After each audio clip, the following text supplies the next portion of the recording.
क्या आपने कभी सोचा है, जब कुछ भी नहीं था, न धरती थी, न आकाश, न तारे, न चांद सूरज, यहां तक कि रोशनी भी नहीं थी, तब क्या था?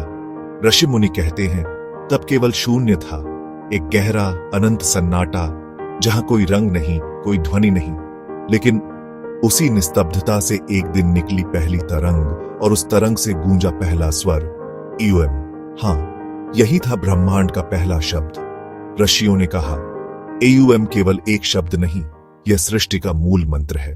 सोचिए, जैसे एक छोटे से बीज में पूरे वृक्ष का जीवन छिपा होता है, वैसे ही एयूएम में छिपा है जन्म, जीवन और मृत्यु।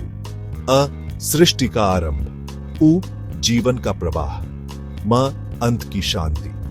बच्चे की पहली आवाज से लेकर हवा की सरसराहट तक, मंदिर की घंटियों से लेकर नदी की कलकल तक, हर ध्वनि की जड़, हर स्वर का मिलन होता है इसी एक ध्वनि में, एयूएम।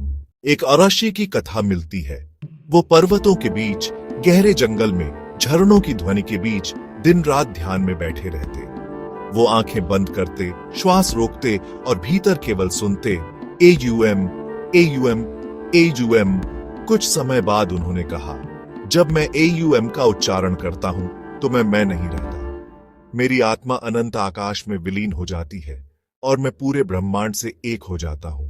आज भी देखिए, जब कोई बच्चा जन्म लेता है, उसकी पहली रोने की ध्वनि में आ की ध्वनि छिपी होती है। जब कोई साधु मंत्र का आरंभ या समापन करता है, तो उसके होठों से सबसे पहले और अंत में वही स्वर निकलता है, एयूएम, क्योंकि सृष्टि का आरंभ इसी से हुआ है और अंत भी इसी में होकर रहेगा।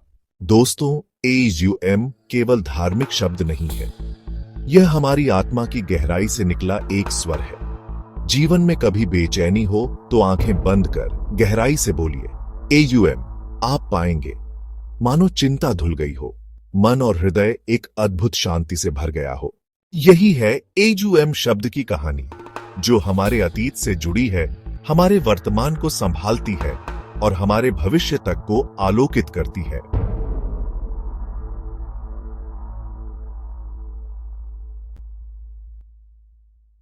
ऐसी ही और सच्ची कहानियां सुनने के लिए हमारे चैनल को सब्सक्राइब करें।